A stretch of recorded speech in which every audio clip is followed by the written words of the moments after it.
Welcome to the Intercut podcast, the weekly show going over the TV, movies, and entertainment that people can't cut away from. I'm your co-host, Zachary Shevich, and joining me, he can feel his fingerprints moving. It's Arturo Zurita! What's up, guys? That's a spoiler, dude. That's not a spoiler. That's a spoiler for Mute, the most underrated movie on Netflix. Oh my god. Oh, it comes from one of the dystopian? There's not dystopian. Sci-fi. I Mute's think you dystopian. could argue it's dystopian. Annihilation's not dystopian. I guess people who are Game Night was dystopian. Somebody got really on my case on a YouTube video I made a while back when I described Mad Max as dystopian. So I guess we should describe it as a wonderful paradise. It's definitely not a horrific alter world. Biblical times. Nah, I'm excited to be here. This is episode 20! 20! We did it! We are at 20 Intercuts. Intercut is now a year away from being able to legally drink in America. It's true. But it can buy a... Never mind. 5 more spam comments.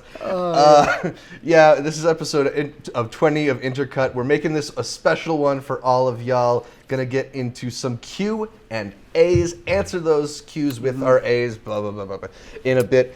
Thank you for submitting your questions. We'll get to them soon. We're also talking about Alex Garland's Annihilation and bringing on a good friend to do that with us. Mm-hmm. But first, we start with the thing we start with every week, what we've been watching. Art, what have we been watching? Well, I know what you don't like, but I did actually see something that I did like. It's called Everything Sucks. I actually really enjoyed it. Everything Sucks was good, apparently. Everything Sucks was great. Exactly, yeah. I know it was all these articles talking about, everything sucks. Everything sucks. Yeah, it does. And I was like, oh, that's... It's tough when you name your title something like that. Right, It exactly. The headline's very easy. Yeah, exactly. And then you click on the article and they don't even hate it that much. You're like, wow, you're trying real hard on that headline. Right. So I was like a little dismayed about it. I was like, I guess that ain't going to be that good, right? The trailer kind of like half played. I found it interesting. I thought it looked like Freaks and Geeks. Yeah. Freaks and Geeks. Yeah, but instead of Freaks and Geeks, which is in high school, this one's also in high school. For whatever reason, they're tinier. I decided to watch it. I played it. Binged the whole thing. Wow. In one night. How many episodes is it? 9? Maybe 8? I don't know. I want to say it was episode 7 or 8. Maybe there's 10. I don't know what it was, but one of the later episodes really got to me. I was like, oh, okay. This episode cemented it. It surprised me in the first episode because I remember seeing the trailer, and then the first episode tells you what's really going on, and I didn't know that's the way it was going. And I was like, so it's one of those TV shows that kind of reveals itself by the end of the pilot. Bro, imagine like in Lost, right? They're like on an island, but they never told you the plane crashed, and then you see the first episode, you're like, excuse me? I mean, Lost had one of those too, where the plane crashes, and then, wait a second, there's also a monster on the island? I'm not saying it's as crazy as Lost, don't get me there, but... like 10-year-old's pilot spoiler. Exactly. It caught me off guard, and I was like, oh, okay, so this is where we're getting at. I thought it handled that subject really well, but then they're also filmmakers. Like, the kids are filmmakers who are in AV Club, and I was like, they're obsessed with Blockbuster. I was like, all right, now you just... Right? I'm biased to it. What I'm giving it is got a pinch of that Stranger Things in there, too. Better than Stranger Things for me. Well, I mean, like, 90s, Stranger Things, I'm assuming, is a completely different 80s genre. I'm just talking about that, like, nostalgia thing. Oh, no, 1,000%. You and I would have more nostalgia for the 90s, given our age. That's exactly what I'm talking about. Yeah. So it worked for me. Like I said, episode 8 I thought was fantastic. I liked the characters. The whole dynamic between the principal and the kid's mom I thought was fantastic. Yeah. It sets it up for a season 2. I thought it was a fun show. Highly recommend it. But there was something you watched. I watched it, too.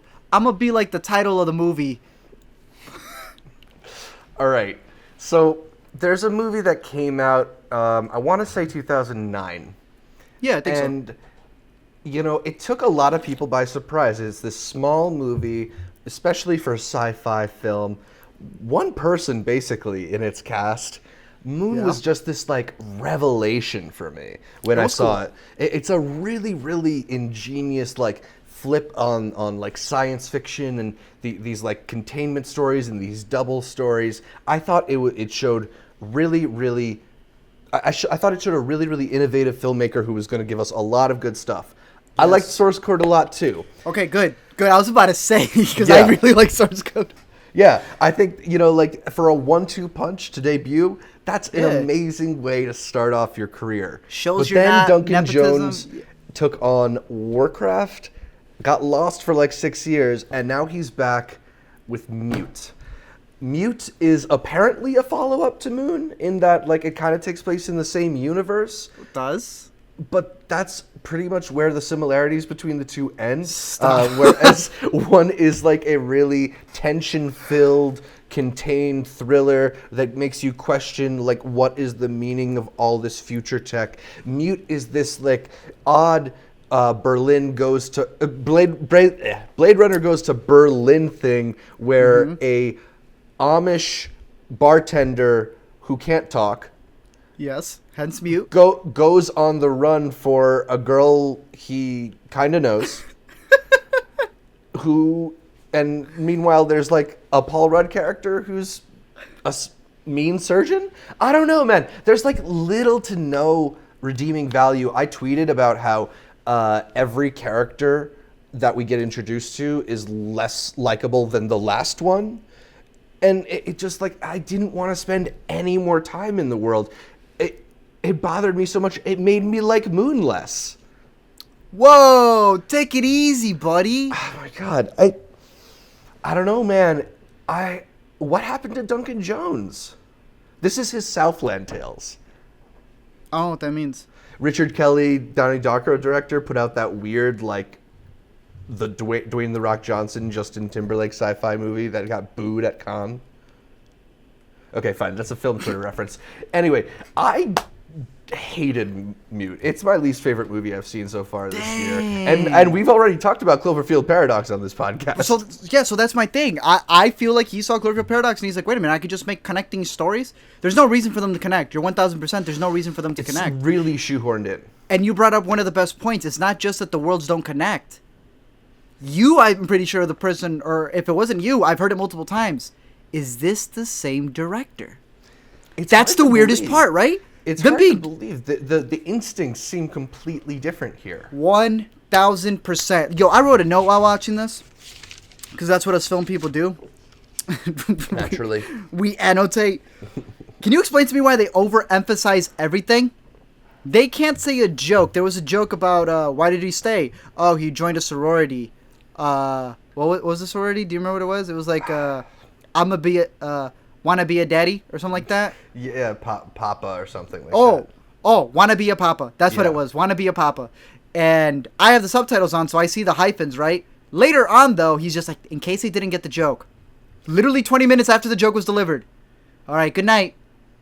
Oh, and by the way, that joke, wanna be a Papa? Don't say that again. What?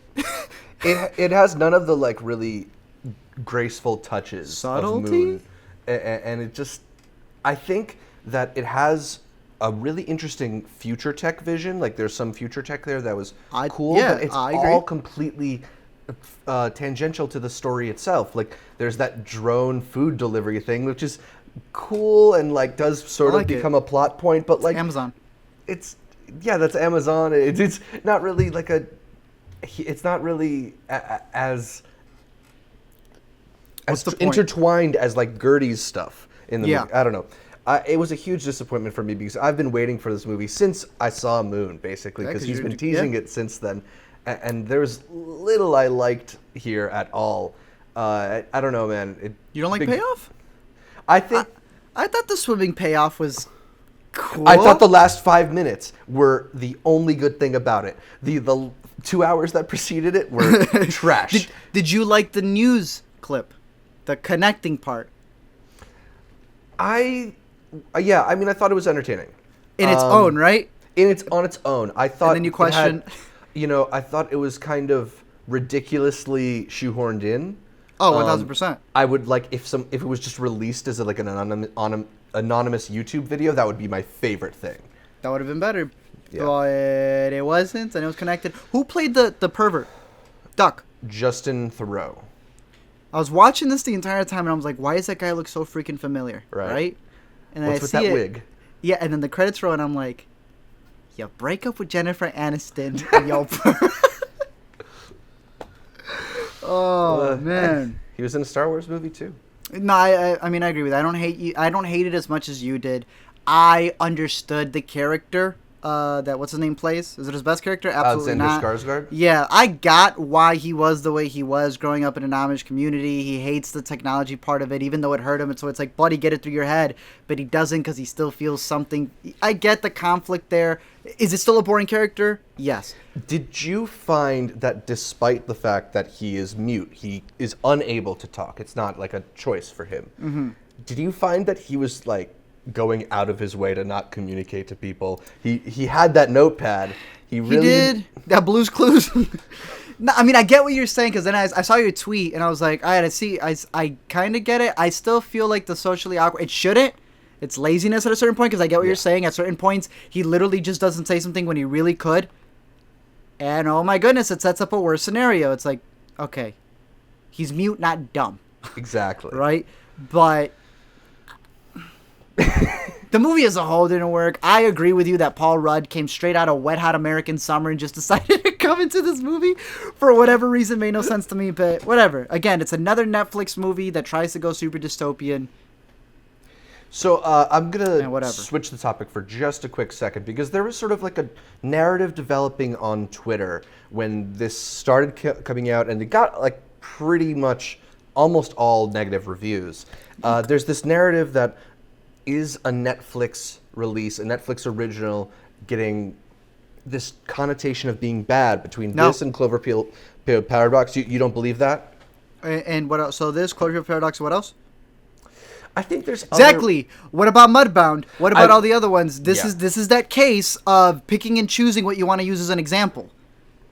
Exactly. Yeah. You know, you can totally say no. It's not. It's not. You can totally like make a case like, oh, there are bad movies on Netflix. Actually, there's also great movies on Netflix. Like, exactly. That's the thing. Is that they're deciding to put the most. They're deciding to put the most on the movies that suck. Mm-hmm. If December was Bright, right? Out of all the movies that they released, what did they put everything on? Bright. Mm-hmm. January or February, whatever. January, Cloverfield Paradox. And they release a lot of movies. Mm-hmm. But they said, you know what? Let's pick the worst of the worst. Let's pick the worst of the worst. And let's pick the worst of the worst with mute as well for February. So whose fault is that? That's on them. Now, of course, they're the biggest gambles because they reach more people. And we're talking, Transformers logic. Mm-hmm. Right? They do. Bright supposedly is the biggest movie of 2017. According to Netflix. According to Netflix. So I think that's what they're doing. It 3 times. Right. So for these 3 movies that are getting targeted, it's not that they're getting targeted, it's that you made them high-profile movies. So you are obviously going to see the negativity more. But for every one of those, you got your Mudbound. You got your Meyerowitz stories. You got all the other ones that you... Wait a minute. Should probably give them as much attention as you gave these 3. Yeah, absolutely. Like, I saw that narrative developing, and it just sort of seemed like nonsense to me. I mean, yeah, there's definitely a case to be made that, like, not every movie on Netflix is going to be great, but so what? Not every movie that the studios put out is great either. Not every movie that A24 puts out, one of my favorite studios. Hey, you are right. And that's the A24 guys sending the Hereditary. Not so happy with me saying that. Anyway, we are moving on, and instead of our usual yay or nays, we're gonna get to the interview, giving you all a chance to ask us questions here on Intercut. We want to make this a semi-regular thing, so if you like it, let us know. Leave us comments in the future, and we might just make it like a short tail end of the podcast, but we got a lot of questions from you guys, mainly through Art's community post. So thanks for all of you who are coming over from the ATZ show. Hi, I'm Zach. It's nice to meet you. Good guy. I guess it's worth starting with Frankie asks, who is us? Art, who is us? I mean, was this on my community thing? Yeah. Well, you know me. I'm that Mexican who's a SJW Republican. Yep. But Zach? Yeah, I am Zach Shevich. I do this podcast thing on YouTube. I used to do a thing called Multiplex, and I do it less now, but I still want to do that. I also do a lot of writing about movies and producing of movie type of things. You might have seen me on movietickets.com or read me in Time Out. So He does the real things. I've been I do trying the to. YouTube stuff, but he does the real stuff. Yeah, I think what they want to know is how we met. Yeah, so I think we both started our YouTube channels around the same time. I remember us basically being like even in like 100 subscribers We were territory. like racing at 100. Yeah. I got to and, 69 first. Art actually reached out to me. Someone randomly went through my channel just like giving me a bunch of dislikes. I remember on my page, and you were like, "Oh man, yeah, I saw that someone did that, so I went through and I gave you a bunch of thumbs up. That's shitty." And he didn't know this at the time, but that actually kind of really bothered me that someone would like go out of their way to do this to this tiny channel. Like, what did I ever do to them? We're used to it now. Yeah, now we now are. it's just like it's still at 0. What the heck? Someone disliked this. I know it's suspicious now when we don't get a dislike. It's suspicious, yeah.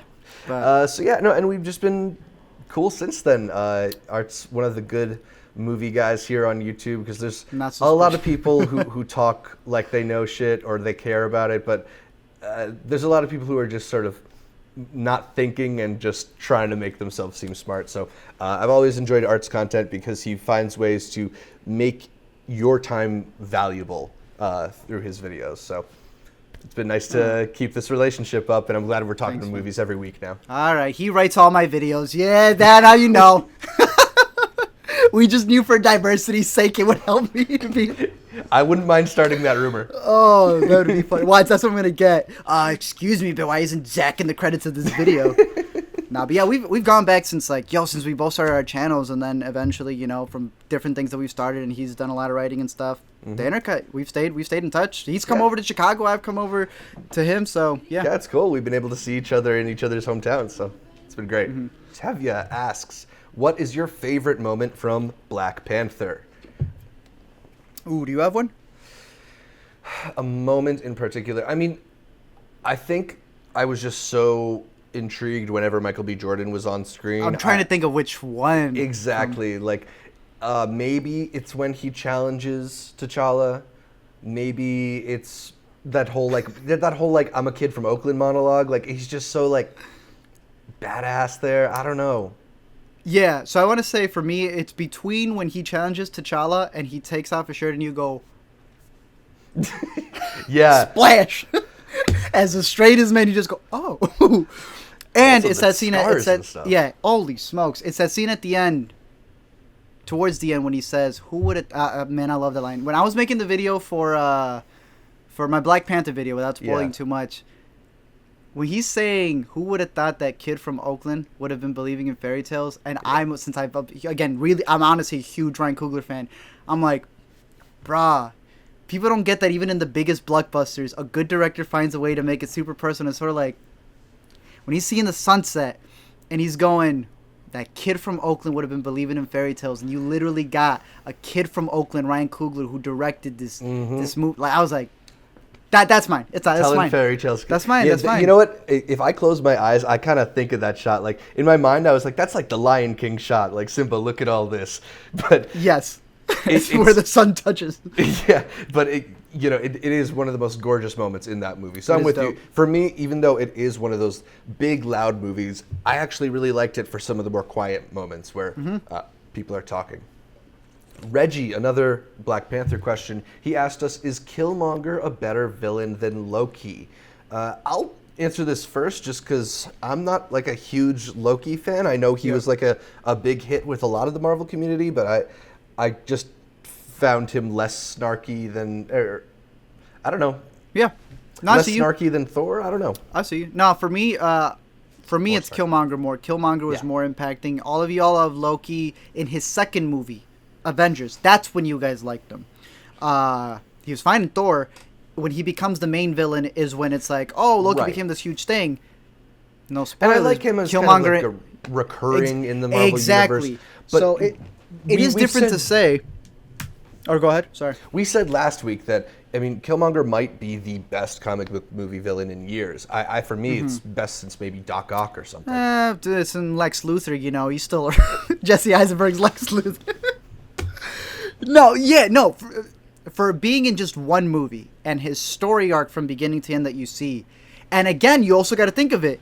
What was one of our biggest complaints? He's also out of the movie for like 40% of it. Yeah, and you're waiting for him to show up. So you have to play that ratio game of, well, dang, with that much less screen time, we're comparing him to freaking Loki, who's been like in 4 or 5 movies already? Exactly, yeah. That speaks for itself. He's fresh in our minds, but he's going to make a lasting impact, I'm sure. Yeah. He's second to the Destroyer from Thor 2. Yeah, I'm going to throw out the Joker because I mentioned Doc Ock, and I think the Joker was since then. 2008. So yeah, but that's a decade ago. That's a decade ago. Yeah. Unless you mean the good Joker. The Jared Leto Joker? The Lego Batman Joker. Oh, okay. All right. Magma asks, which movie do you think had more of an impact, Black Panther or Wonder Woman? Black Panther. Yeah, I mean, I think Black Panther, you see just by its box office results, it is a bigger deal already. It made another 100 million plus domestically this weekend. So it crossed the 400 million line.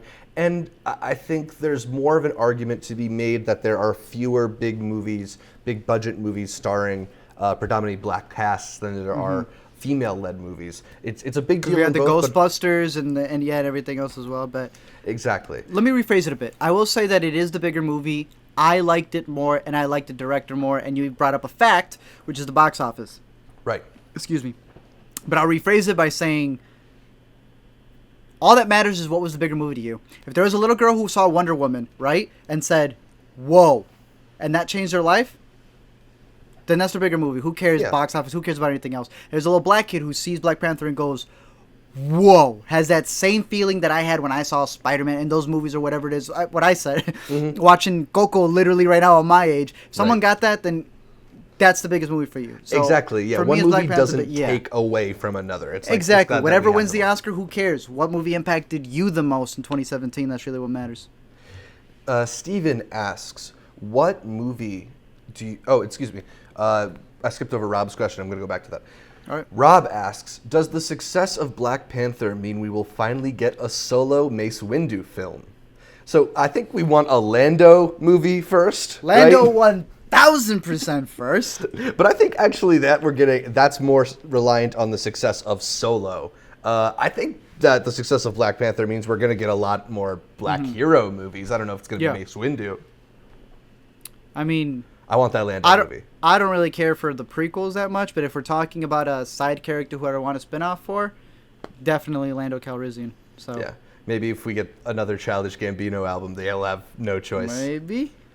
Rakeem asks, which of this year's Oscar-nominated movies should I bootleg from the corner store?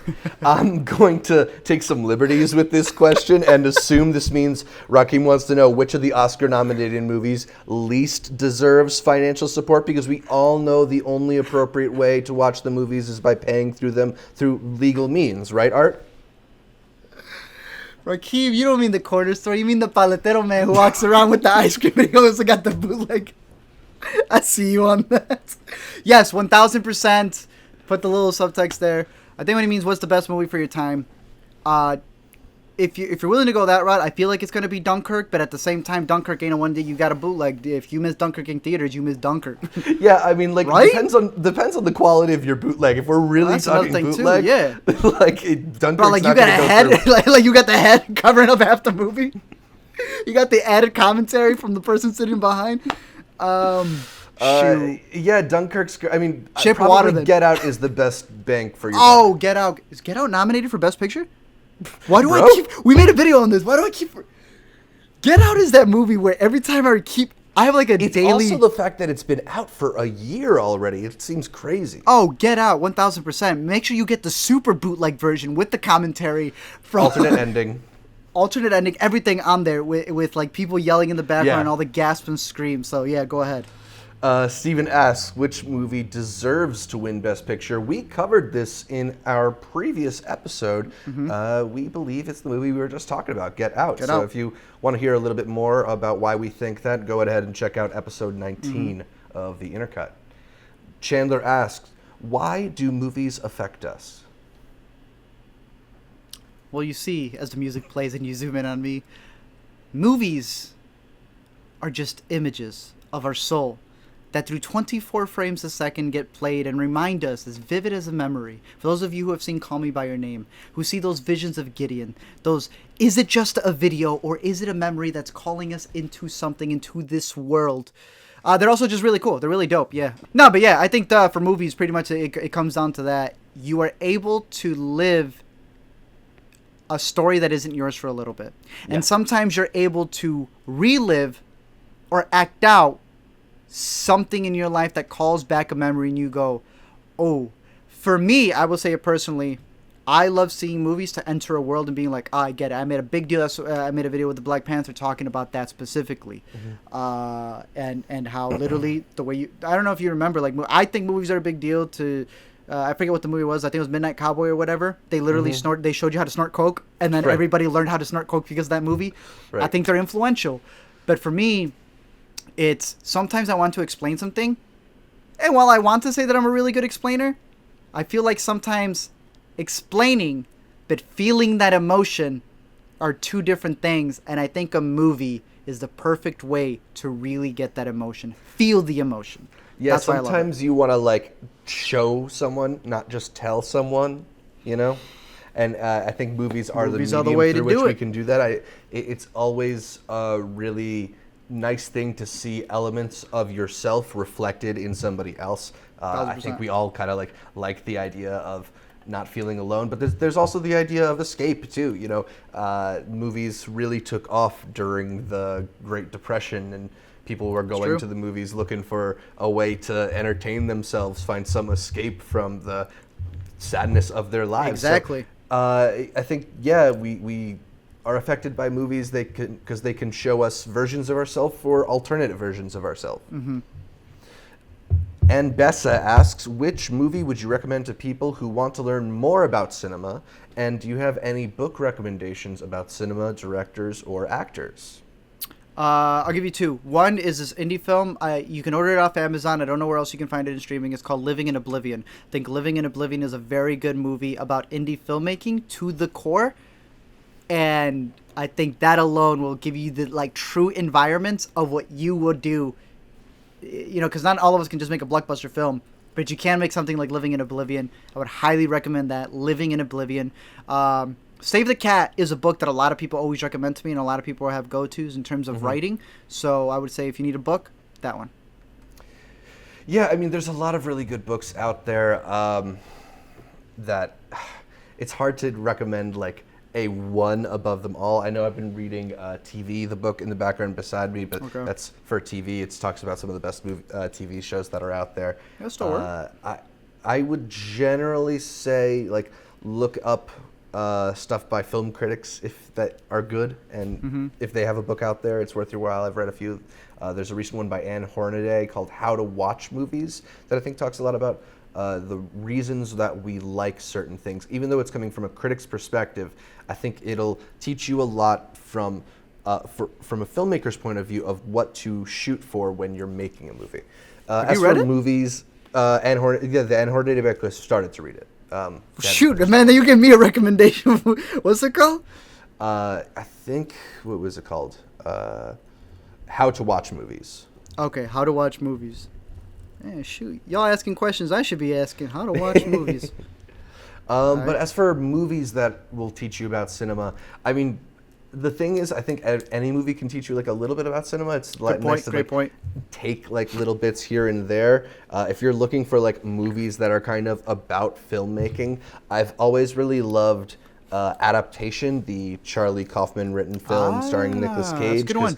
It kind of breaks apart what we think of as a normal adaptation. It's very self-referential, but you know, there's a lot of great ones out there. So you can't Disaster really Artist.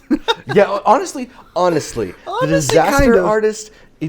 I think it's really informative on the ways that a film can go wrong. So if that's one of the things you're worried about, it's the indecisiveness, it's the irritability, and the way that filmmaking really is a collaborative medium, and the Disaster Artist gets at that very well. End up in a film set, and then when you start realizing you're acting like Tommy Wiseau, do the opposite. Boom, exactly. Mashad asks, How do you get these great opinions about movies? Is it only by watching good movies? Well, Mashad. Well, I'm glad you asked. No, I think you and I both agree. Sometimes you need to watch the bad ones to truly appreciate the good ones. I'm huge on that. When you meet horrible people in your life, guess who you're going to appreciate? The best people in your life. I think it's not just watching movies in a lot of movies, it's rewatching movies. Figuring out why. And we were talking about Annihilation. We're going to talk about Annihilation in a bit. But I've seen a lot of people who really love the movie. They have absolutely no idea why. And I've seen people who hate the movie and they don't know why either. And I think there's a testament to that and observing that in and of itself. So it's watching movies, but a lot of it has been response to movies. I've observed everything I can. We're talking about books, we're talking about movies, we're talking about reception. I think observe as much as possible. And just like everything, you don't just work out once. You work out repeatedly. You don't just go to school for a year. You go to school repeatedly. So the same thing if you want to craft film. I feel like film criticism, but like, I guess your film knowledge, it would be to continuously do it over and over again. Always consistently talk movies. Maybe you don't have people around you. That's fine. My man right here lives in New York, and you guys watch this show. You find a way to make it happen. You find other people, and the more that you get involved in it, you not only learn more about film knowledge, but your own style, your own opinion of it as well, which I think is very important. Yeah, I mean, I think it's definitely worth noting that like you can learn a lot from bad movies. I will say though that I think there's some people who go out of their way to watch everything and would be better suited by going out and watching some of the classics. You know, you don't necessarily need to see like the new release. You don't need to see Red Sparrow. It'd be better using your time to go back and watch. Have you seen it? I haven't, so I don't want to comment dare specifically. You. But I get what don't he's saying. necessarily think it's going to be the cinematic lore, but right. Yeah. So I'd say that's a big thing on developing opinions, and for me, I know I've become a lot more confident and thoughtful in my opinions just by the exercise of expressing them. Doing this podcast with Art, doing the videos of my own, writing reviews. My reviews are much better than when I started. Primarily because I've been writing reviews for a long time now, so exactly. Consistency. Doing it. Jabbar asks, why are movie soundtracks important to a movie? Not scores, soundtracks. He says soundtracks. Right. I'm gonna name the two that really have impacted me in the last couple of years: Creed and Black Panther, both from Ryan Coogler. And I think the reason why it's Ryan Coogler, it shows you that the director knows the impact, or his team, whoever is orchestrating it, knows the impact of it. Because a lot of people, one of the biggest complaint was like, Black Panther didn't even have all the sounds in the, well, of course, because it's not High School Musical 2, another great soundtrack, by the way. It shows you that it's a bonus, right? Like, a lot of people was like, oh, they weren't even in the movie. What was the point of it? What was the point of it? That's extra work. How would you ever bash extra work? That means they made extra stuff as an addition to the movie. Yeah, I mean, when you listen to like the movie's score, I know we're talking about soundtracks, but the score is always, the pieces are longer than what they actually use in the movie. But it creates the atmosphere and it creates the world. And I think especially you look at the Kendrick Lamar Black Panther album, and he really does embody that world and let you live in that atmosphere a little bit. Whether it's using sounds from the movie, naming characters from the movie. The drums, so I would say for that one, it allows you, it adds to the movie, which is never a bad thing. That's like extra footage in a movie. It's extra music. I think it builds up on that world. It gives you a sound. It gives you an atmosphere, and that's what I think Ryan Coogler has completely mastered. And I wish more movies did that. I wish more movies did this, where I understand things like that are musicals. Obviously, they're going to have a soundtrack and they're incorporated, and La La Land, even Greatest Showman, is a guilty pleasure that adds to it as well. But I really think it builds off of that. Frozen, a lot of musicals like that, cartoons, they really build off of that. But I really like it when I really like the style Ryan Coogler has, where he's not going to force them all into the movie. He's going to have so many extra songs to build up on this world. Right. I think that's really cool. And especially with movies that are new because of the way that they've traditionally been released. Black Panther's not going to be on DVD for several months. And if you want that feeling that's of a really Black good point. Panther, you pop in the soundtrack. It's exactly. What's the best way? A song. Those emotions come rushing in. Good point. Totally. We should host a podcast together. Sounds like a great idea. Jordy asks, what's the worst movie that has the best story?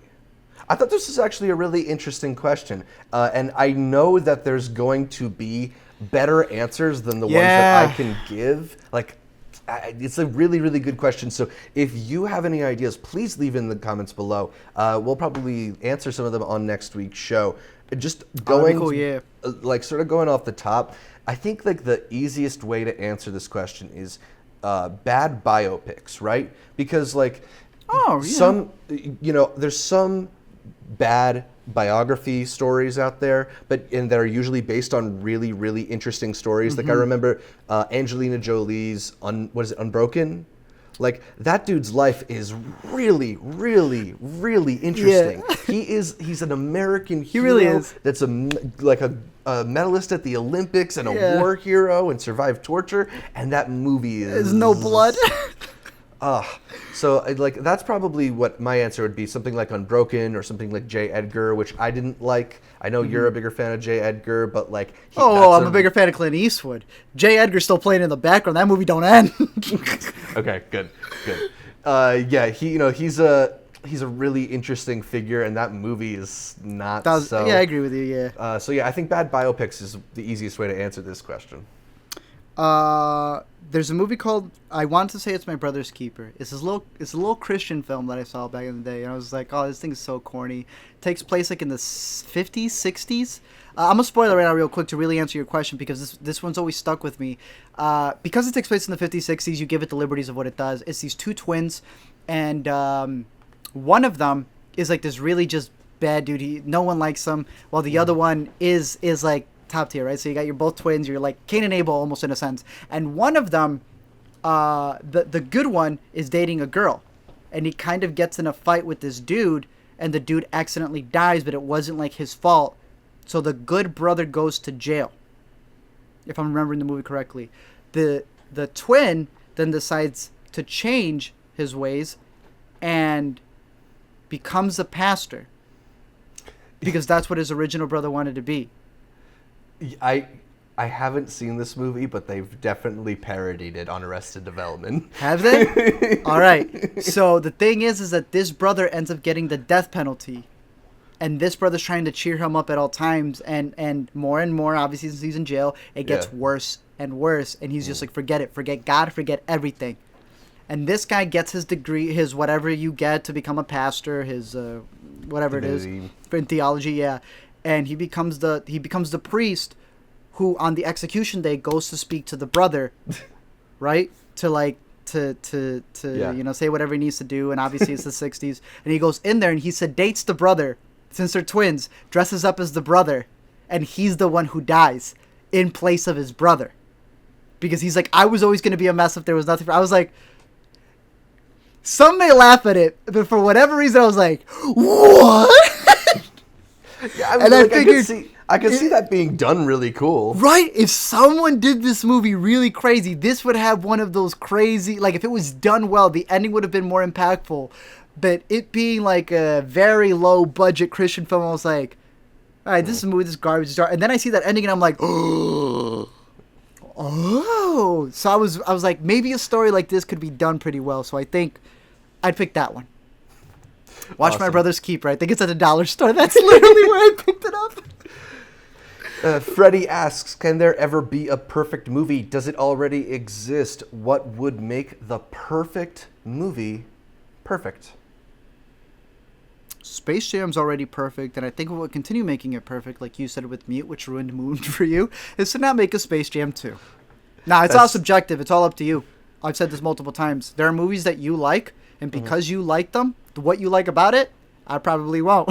There are movies that I like, right? Or let's say there's a movie, and I hate that they covered that perspective. That perspective just so happens to be yours. So it would, you get what I mean? That's why we have differences in movies, so it's good. Yeah, I mean, I think Freddie mentioned this further on in his comment. I didn't read the whole thing, that, you know, movies are really subjective, and I think because of that, you can't really call anything perfect. Like, maybe something is right, you're gonna have that, to you, but you're going to have that Armand White who comes out. Right, yeah. I mean, there's the problem is that like I think we talk too much in these absolutes, you know. There's always slight imperfections that don't necessarily mean something's bad, just not perfect. Yeah. Big Daddy Cream Cheese asks, Hey. how do you deal with people on the left calling you Nazi KKK member and people on the right calling you a liberal SJW snowflake? I'll take this one, Art. Oh, go ahead. This is not my problem. This is not something that's ever happened to me. He just gets called SJW. Yeah. Do you actually have an answer? Politically a child. That's Oh it. yeah, we're impotent children. That is true. It is true. Art, how do you deal with it? I don't know. I just drink a Dr Pepper and I make on the next video. That's it. Stunt Keep on going him. forward. Dab on him. No. Virgil asks in our last question of the interview. Last question. What is your favorite movie of all time?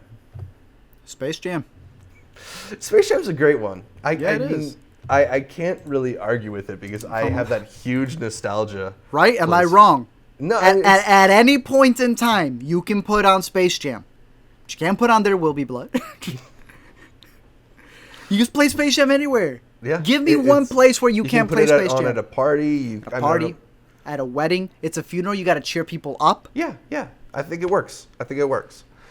So, we have been talking for a long time, taking your questions. Thank you so much for sending them in. Make sure you leave us some more. We'll get to them on further shows and in the future for the Intercut podcast. But for now, we got to move on to our topic of the week. And this week, for the topic of the week, we're bringing on a good friend of ours, Chase Azarian. Say what up, Chase. What up? Thank you for following the commands. Chase is on to help us break down the latest from Alex Garland. He's our Alex Garland expert this week. Not even. So, guys, you remember when it made news that like Mother scored that rare F from CinemaScore? Yep. Mm-hmm. I thought about that this week because as we've been covering previously on the podcast, people at Paramount were skittish about Alex Garland's latest sci-fi movie, Annihilation. They feared the movie was too intellectual for audiences. They feared that Natalie Portman's character wasn't sympathetic enough. They feared so much that they sold off the international distribution rights for Annihilation to Netflix. Mm-hmm. And now that the movie's out, I was curious, how legit were Paramount's fears? Well, according to CinemaScore, it got a C, so it's not quite Mother, I hate everything about this movie bad, but I think it's worth noting that 50 Shades Freed got a B+ on CinemaScore, and Father Figures got a B-, so the bar is low. Not super high. Still, this movie made a cool $11 million on its $40 million budget, and it's being touted as one of the smartest sci-fi movies to come out in years. It has a great cast starring Natalie Portman. Art, can you run down a little bit what the movie's about? So pretty much, Alex Garland made Ex Machina. He's like, there's not enough females in this movie. So he got this book called Annihilation, which is actually it's a trilogy. My man read the book once. This is from his interview. Read the book once, and he was like, yo, I should make this into a movie. Are you going to reread it? He's like, nah, I'm just going to go off of a memory. And he made this movie. It's pretty much the story of this place known as Area X. They call it the Shimmer. It's pretty much under the dome. People enter it, but they never come out. And they're trying to figure out what the heck is going on in there. We'll get into spoilers in the second half of the video. But Natalie Portman, her husband goes in there. Comes out, as you see in the trailer, but he's super messed up. And then she's like, well, I owe him. Why does she owe him? Oh, I gotta watch the movie. Goes in there. And maybe she ends up even worse than her husband. But it's one of those movies where if you saw Ex Machina, the ending is kind of left for you to think, what happens next? And in this movie, even more, it's a whole nother dilemma of like, well, did things even happen for real? Should we believe it? Is it an unreliable narrator? A bunch of interpretations that could come out from it. It's definitely a movie that needs to be viewed more than once. Whether people want to view it more than once, that's a whole other thing. Yeah, so without getting into spoilers for now, Chase, what did you like about Alex Garland's Annihilation? I'll give you some background first, though. Because Ex Machina came out, people loved it. 2015? Considered like 2015, 2014? Yeah, 2015. Yeah. It made my top 5, I think. Yeah, people consider it one of the best, like, of the decade, one of the best of the year for sure, one of the best sci-fi things to ever come out. Yep. Thought it was fine, you know? It's kind of like just this... It was like a robot movie. I kind of agree. Right, word. Yeah, it was like, okay. I mean, it wasn't bad. I just didn't think it was, like, anything amazing. So I go into this not really expecting anything. Like, I didn't know what the movie was at all. I just knew Garland was behind it. Yep. I knew there was a bubble thing. That's it. I didn't see, like, a trailer or anything like that. So I go in, super low expectations. Almost going in just to, like, be like, all right, I'm giving this guy a second chance, essentially. Because I do think some of the screenwriting is pretty good. Then I see the movie, and it blew my fucking mind. I thought this shit was unreal. I'm going to get into it. All right. Bro, all right. Have you ever seen, like, when a Christian gets baptized and is so ecstatic for finding Jesus? That was this man after the movie. It's a glow. It's... All right, let's get into it. All right, he wants to get into it. That's why we got him on the show. It took 2 viewings, all right? I saw it twice. Because the first viewing, I considered one of the only times in my life where I sat in a theater and I had an experience. Where I had an experience. Because I knew nothing. It took me out of left field. I was like, all right, there's an alligator. All right, I guess it's one of these types of movies. And then 45 minutes later, I'm like, okay, this is something else. All right, I'm down. Some of the best music combination with visuals I've ever seen in my entire life. And usually films like this, I would deem pretentious. I'm one of those people that thinks like, all right, to put it in comparison, recent Terrence Malick films. I think old Terrence Malick, he's a good guy. He's a good director. Terrence Malick, when he doesn't have a script, tends to just do random shit a lot of the time. That's true. Which I'm not a fan of. But I know me and Art have talked about before, one of our boys, Denis Villeneuve, is a man who, even if you don't get every single detail, you know that Denis Villeneuve knows every single detail. 1,000%. I think Garland, for this film, fits in that type of category because there are certain things that stood out to me that I completely missed on the first viewing. There are still things I don't have an answer to. There's like a handful that we could get into. All right. But I think I could get something out if I see this 3 or 4 times. I'm going the 3rd time, probably tomorrow night for sure. But I guess we could get... Do you want to talk just like technical stuff first, and then we get more into like the theories and interpretation, stuff like that? All right, so I'll get the things that... I don't think this is a perfect movie, even though I think it's a perfect experience. So to get it right out of the way, I thought the alligator looked pretty bad, you know? Definitely could have been better CGI. The deer looked pretty fake. The cinematography in general, though, am I wrong in saying that the whole thing looks like it was out of focus? And I've seen it multiple times as well. And I thought it just looked like a kid threw a LUT on for like a YouTube video almost. I was like, you know what? It looks kind of cool though. You know what? I kind of like it. Okay, yeah, I mean, I don't know how much of that was just them like doing the shimmer effect. I guess. Sure. Cool. But at a certain point, I was like, yo, someone cleaned the screen. Now, I have a theory for it. We'll get into spoilers. But I felt like that was kind of something there. I've heard some people complain about the CGI effect. We see a couple of monsters. I hate the fact. I don't know if you guys have seen the trailer. I saw the trailer last night to edit a video, and I'm like, man, I hope I have enough. Everything. They show everything. Yeah, which is why I'm glad I didn't see it. Bro, they show... They show in order.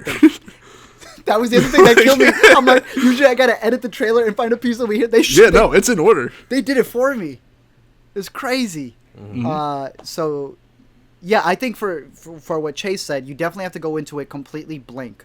I think every movie should be like that, though. You should go to every movie blank, emoji movie, whatever movie it is. You have to go into it blank, and you're gonna enjoy it more because you don't have those spoilers in there. But you brought up the if we were to split it into 2 halves, do you think that first half you really don't think it dragged?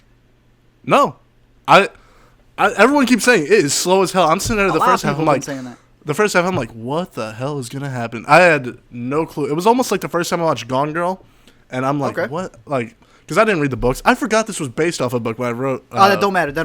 Yeah, exactly. I'm someone just. I don't care about the book. Doesn't matter to me. This is one where Ex Machina, I think, actually had Annihilation beat for me, in that I think Ex Machina kept bringing up questions I wanted the answer to, whereas with Annihilation, it's kind of like this big question looming over the whole movie, and I had a little bit of that, like waiting for let's get going, let's get into the shimmer, you guys. You've only seen it once, though.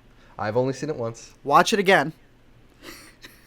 and you realize something that let's give it a couple more minutes and then we get into spoilers. What else did you like about it, Chase? I thought Natalie Portman was great. Like I said, the last third is definitely the standout.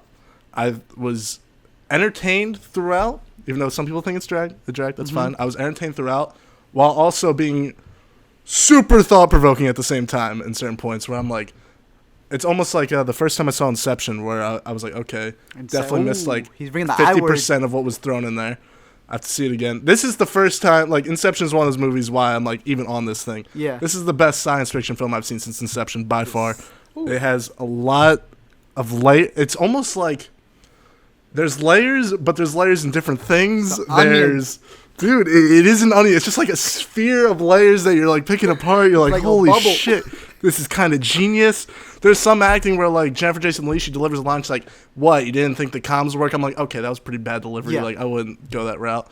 But then there's, are we talking spoilers or no? At all? Here, let me wrap up my 30 seconds by non-spoiler. Go for it. For me, I think it's a movie that gets better the more that you view it, but the problem with it being is that Paramount, and Zach brought it up, is a big deal. And people keep forgetting this. Paramount.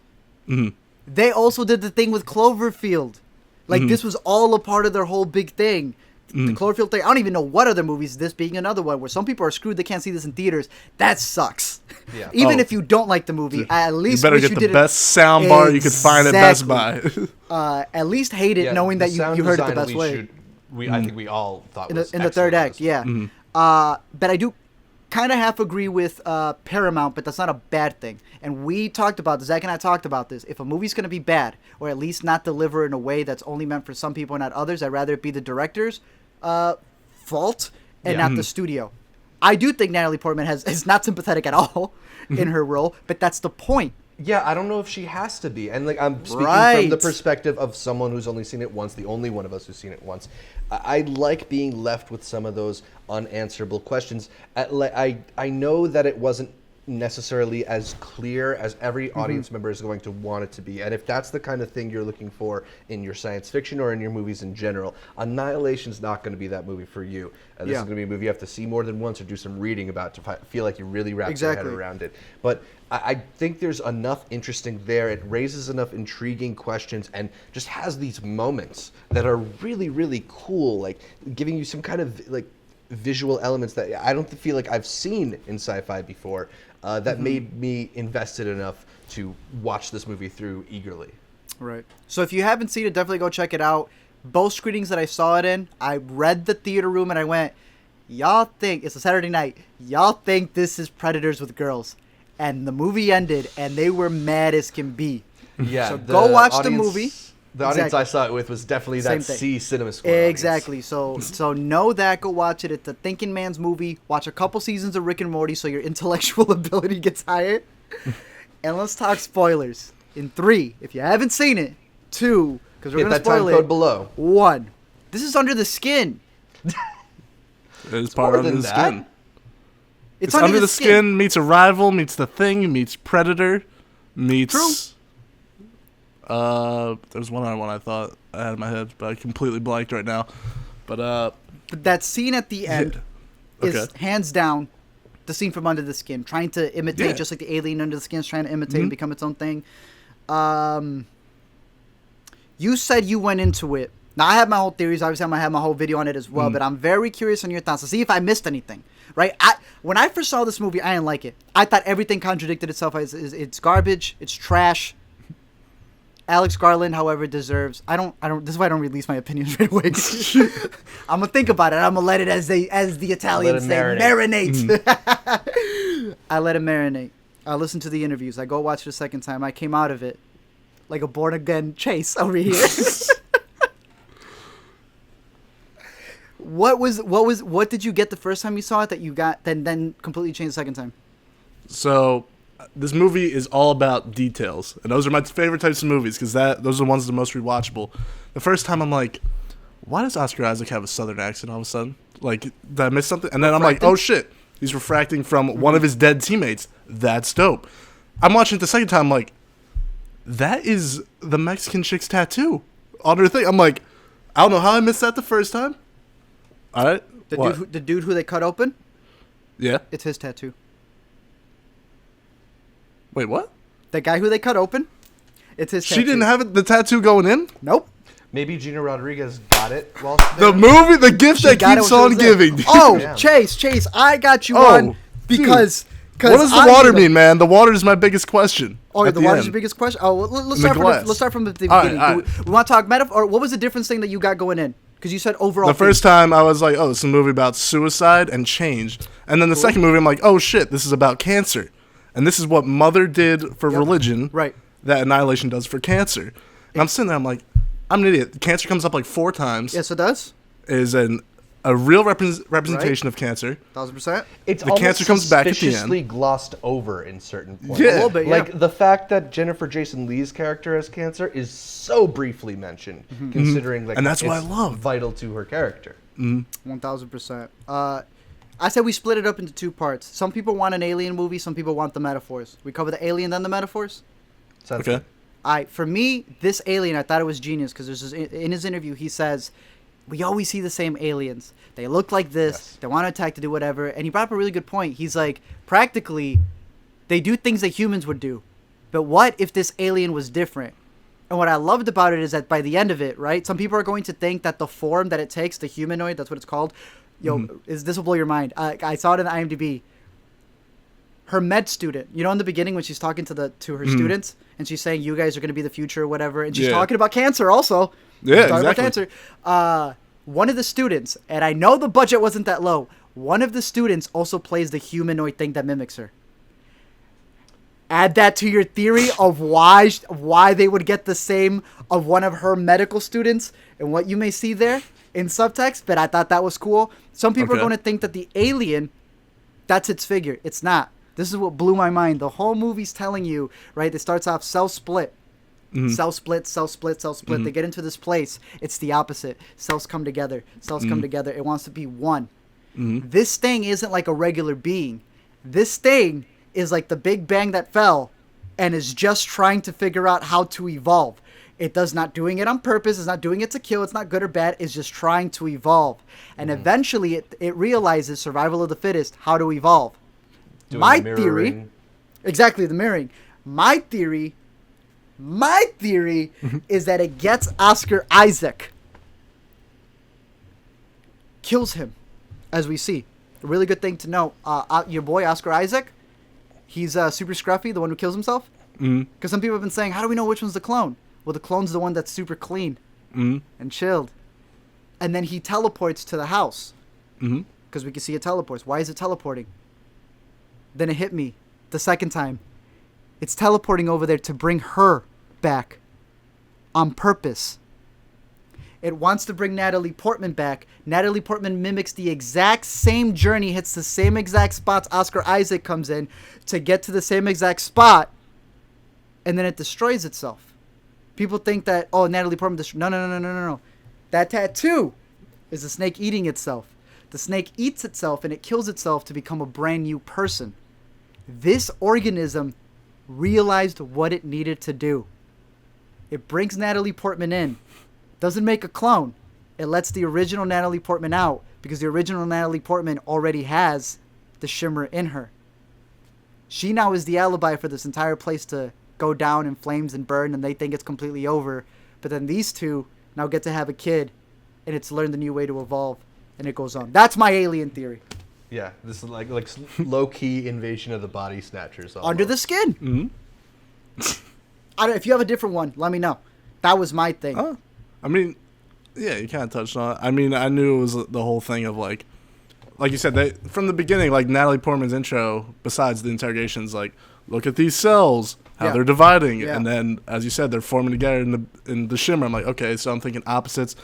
I recognized it the first time, but I'm still trying to figure out, I was like, how they at her house right now? Like, in the shimmer. I'm like, in the shimmer, they're in her house. I'm like, how? What? And then I'm thinking, this is a film where even though they explain some things because they're scientists to figure out, it still leaves that side where they still have things they can't explain, where it's refracting memories. And I'm thinking, is the bear a refraction of Shepard?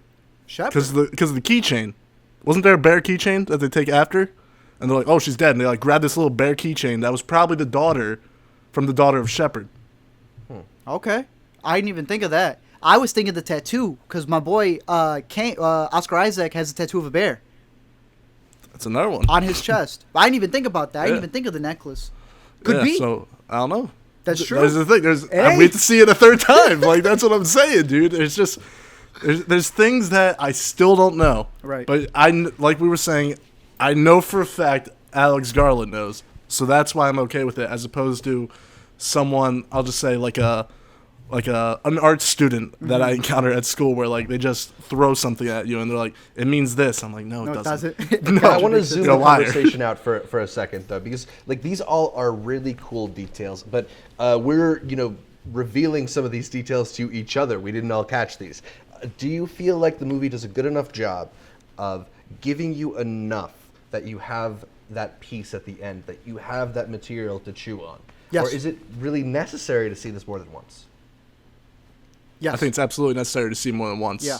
For sure. I think it depends on the type of person you are. Depends on the type of viewer you are. Because the second viewing, I was kind of pissed off a little bit, because like from the second start, you hear one guy in the back, and it just did not stop. I'm like, yo, there's a bear attack going on right now. And this man's still going like, I'm like, how are you sleeping through this shit right now? He knows the Revenant. It's whatever. Yeah, I just think it depends on how willing you are to engage with it. Yeah, I know you can say about like anything. Be an attentive viewer. It's not like these things are thrown out at you. I think a lot of people went in like, oh, I can't wait to see the zombie bear movie. Yeah. And this is not the zombie bear movie. Not, it's just a completely different thing. It's not. People like have said it's like a horror movie. In the shimmer kind of thing. Yeah, exactly. A lot of people said it's like a horror movie. I think it's not a horror movie at all. It's just it has like it's a pure science fiction that's similar to a horror movie. Like it almost has that like Alien. We're gonna eliminate everybody one by one construction, but there's more to it than that. True. Mm-hmm. No, but I mean, to answer your question, I think it just depends on the type of viewer you are, and I think the trailer's to blame to that a little bit, because it does come off as a horror film and it's not. But if you go in there and you start paying attention, because some people won't pay attention to the details because they're not caring for details, they're caring for a big monster. But if you're watching, you're paying attention, then you realize, okay, there's certain things here. What's her name gets a bruise in her arm. That's exactly where the tattoo is about to be. You know what I mean? The little things where they bring up about how everyone is damaged. Well, obviously, what's her name? Natalie Portman's a lying, thieving adulterer at heart. You got the other girl who's got cancer. You got one who cuts herself. You got one who's an addict, and one who literally says, "When my daughter died, I died as well." They're all damaged goods, as she says. And listening to what Alex Garland has had to say about the movie, and watching it again, because Alex Garland literally tells you what it's about. He's like, it's about self-destruction. So someone said, he's like, so is it cancer? And he's like, yes, that's a form of self-destruction. Someone said, is it about cheating? He's like, yes, that's a form of self-destruction. Then you watch the movie, and the woman straight up tells her, it's like, you're confusing suicide with self-destruction. We don't all commit suicide, but we all self-destruct. And that's where I see this metaphor. The shimmer literally reflects. And he's practically said this. You can find it in his interviews. The shimmer reflects, and this is technically the journey of a woman who's cheated, who goes into a literal reflection, goes in there to fix her wrongs, and at the end has to come face to face with herself and find a way to overcome it because of the wrong that she's done. For me, Natalie Portman's whole thing is about marriage. It's a broken marriage. You're right. Even at the end, cancer. And even at the end, the shimmer self-destructs a bit as well. Exactly. I think it's the perfect movie when it comes to, like, if you're suffering from cancer, you're going to go in there and you're going to pick up on all the cancer bits from every single person. If you're someone who's lost a loved one, you're going to connect. If any of the other characters were main characters, you would have a different theme. Yeah. I mean, I think the final two shots of this movie are a good summation for kind of like how I feel about the way that you should approach it. Like the subtlety of like there's the shimmer in their pupils. You know, you have to really. If you're just looking and kind of thinking blankly, oh, they're showing them hugging, like you're not going to get this movie. But if you see in their eyes there's something wrong, then you'll get what's going on. You'll be paying attention to the details that you need to see where this is like a really smart, really thoughtful sci-fi that is, you know, it's not just generally about genetic mutations. Like there's a theme there. Oscar Isaac just always shimmers in my mind, so I just saw it as normal. I didn't think it was a special effect. What other theory did you have, though? Other theory? Or like just details. What are the details that you catch? Yeah. What do you think of the water at the end? Oh, okay. So the water at the end. If you remember, she starts off by telling all the cells multiply from 2 to 4 to 8 to 12, whatever. The song that literally plays, their song. I'm forgetting what it's called. Helplessly, whatever. I know what you're talking about. Yeah. Remember the verse, the literal verse. Whenever they're together, it starts when they're saying it's like they are 2 together, or they are 2, they are 3 together. They are for each other. It's a. This is where I go. That to me, her journey is about marriage. It's a whole self-reflection on marriage and how she decided to self-destruct her marriage, as the psychologist tells her, which I thought was genius. The psychologist was the recruiter for whatever reason. Then you realize, oh, that's right. It's because it's almost like a death trap, and she literally screened people who were willing to go in. And Oscar Isaac was willing to go in because he got cheated on. This man said, I'd rather go to Afghanistan than stay at home with my wife. So when he hears about this place, he's like, sign me up. Sends him in there, right? And I'm like, okay, that's interesting. So this is literally a metaphor for what happens when people are willing to self-destruct themselves. And Alex Garland pretty much brought up, he was like, yeah, the thing is, he's like, I know people who have the most perfect lives and they decide to do something that hurts them for whatever reason. And when Natalie Portman confronts the therapist, and she's like, yo, why did you let him in? And the therapist just looks at him. He's like, some of us mess up. Some of us mess up our jobs. Some of us mess up our marriage. I straight up just calling her out. I'm like, maybe the least subtle moment in a subtle movie. Exactly. So I'm like, there's definitely that metaphor of our own tendencies and how they kill themselves. Because her biggest concern has always been about the physical. She's like, yeah, God makes mistakes. Our body themselves, we age, and it's like killing ourselves. And then she gets hit with that metaphor. I think in all those ways, it's not derivative of Under the Skin. It's just maybe visually a little derivative. Oh yeah, visually when it comes to the end, most definitely. One thing I thought was cool, she's reading that book. And the book was The Immortal Life of H something. Obviously, I write that down. I go home. It's about the woman who had what was called the immortal molecules, whatever it was. And I thought it was a fake book. I was like, oh, this is terrible what they did to this woman. Turns out it's real. They straight up just like jacked her DNA, and it helped heal polio. Oh, yeah. Yeah, we're in 2018. There's a really good Radio Lab podcast about her story. So that's the book that she's reading, and it's about how they took that, and she died. She died because they took that from her. But her death, in 2018, ain't no one suffering from polio. You know what I mean? So it's like, oh, okay, a little hint right there.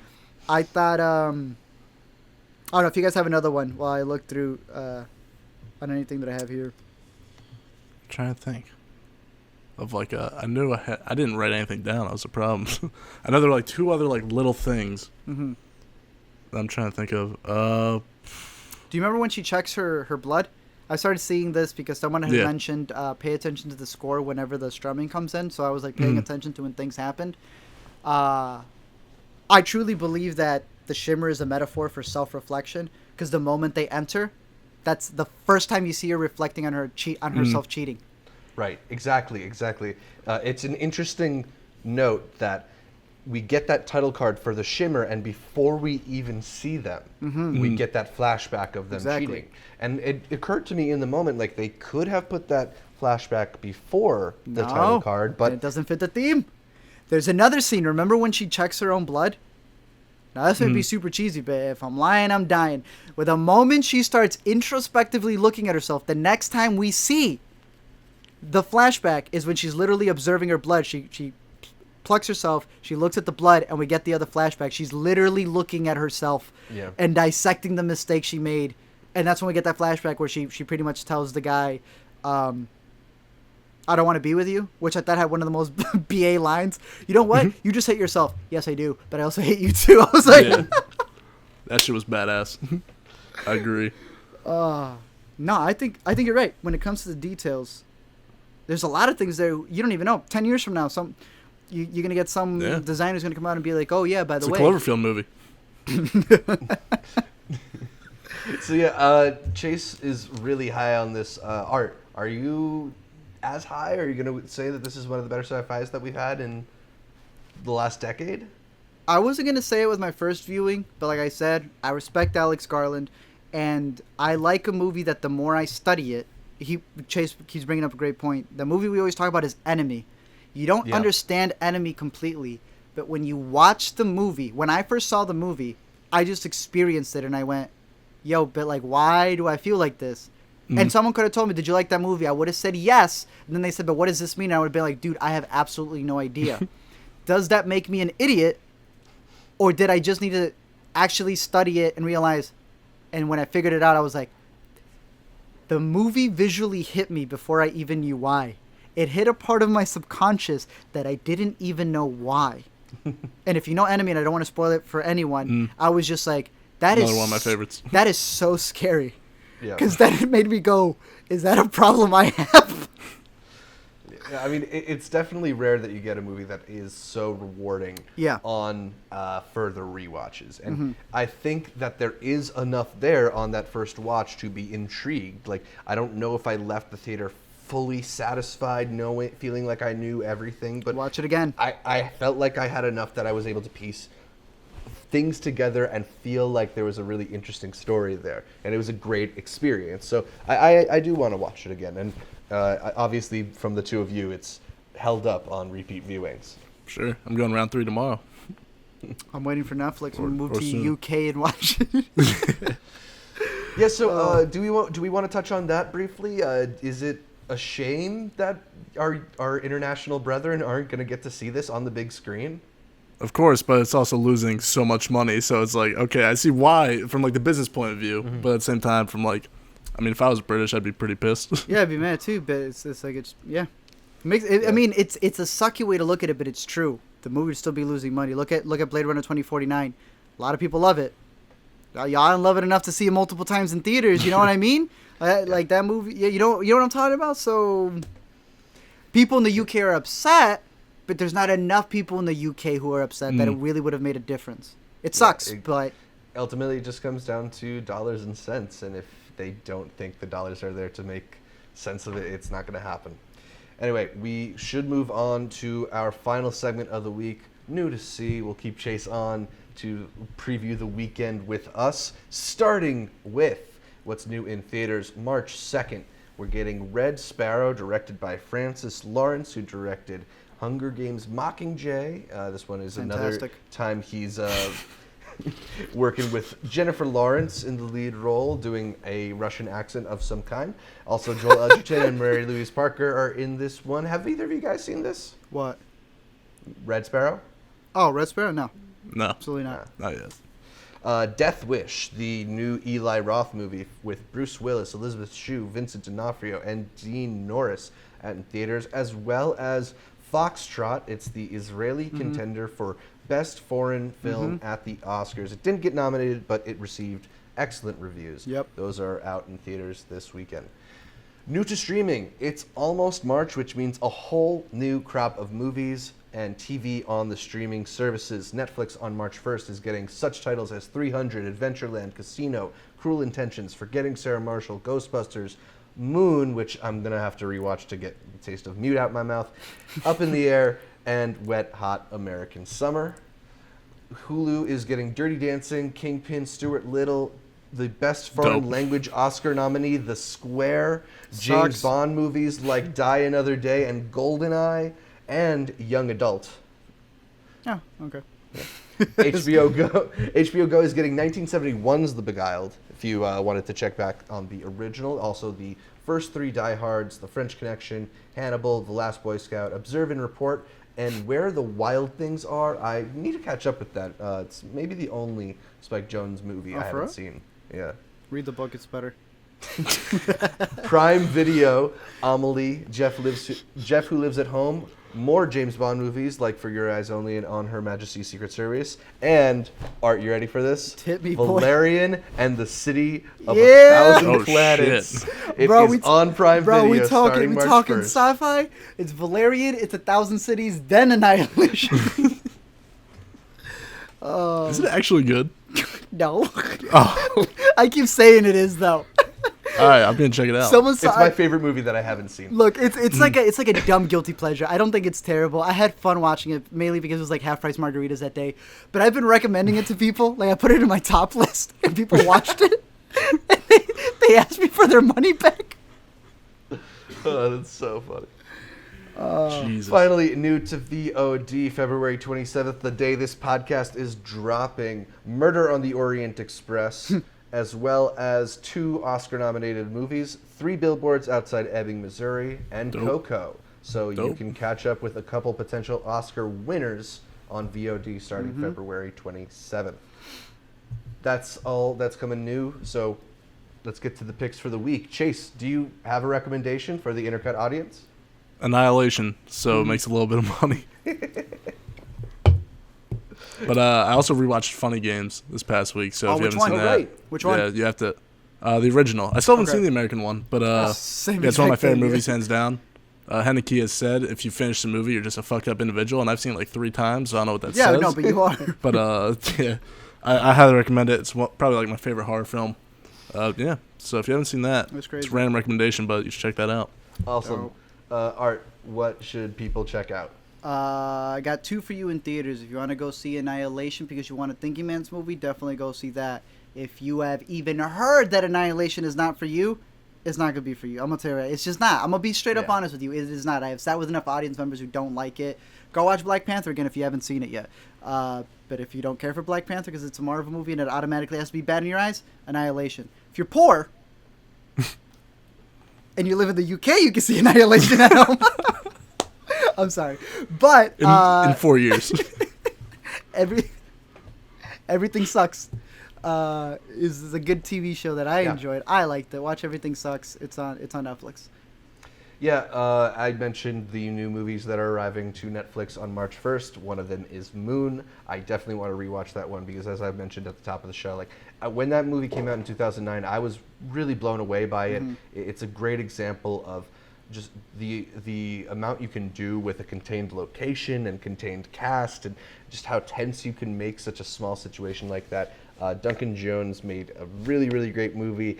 Did not make a great follow-up to that one. So check out Moon if you have Netflix. That's all, though, for this week's show. You can catch more from us all over the interwebs. Chase, where can people catch more from you? You can friend me on Facebook at Chasezarian. Do you don't want to plug Chilling with Chase? Yeah, you can check that out on Podbean and iTunes. Getting the YouTube thing set up soon. And yeah, it's posted 1 a day. Haven't posted 1 in 5 days, so we're playing catch up. I have just an episode explaining that coming, but Sweet. Yeah, I guess that's it. Yeah. Back on the grind game for sure. So expect some more. He knows what he wants to do with his channel now. Well, you can catch more from me, Zach Shevich, by following me on Twitter at ZShevich or on Instagram also at ZShevich, or check out my YouTube channel at Multiplex, youtube.com/Multiplex Show, where I will have my predictions for this year's Oscars posted this week. Art, where can people find It's the A to Z Show. You can find me on Facebook, Twitter, Instagram, and the YouTube. I'm just trolling over there, doing stuff. But as always, if you don't want to catch me by myself because you think I'm just too boring, or you want to see more vanilla with me, you can catch both of our partners over here on the Intercut podcast. Listen to every episode of the Intercut podcast on iTunes or SoundCloud or whatever podcatcher you use. Make sure to subscribe to it there. Subscribe to it here on our YouTube channel, where you can see our bright and shining faces every Tuesday, where we're uploading new stuff for you. Also, like our Facebook, follow our Twitter, follow our Instagram. It's all at Intercut Pod. It's easy to remember, easy to find. You'll get updates from us throughout the week. Thanks. Thanks again. It's still free. So do it while you can. Thanks again for tuning in to the Intercut. And until next time, remember, Twitter is a free platform to use. My camera died at the end, so you're just going to have to zoom in on your face.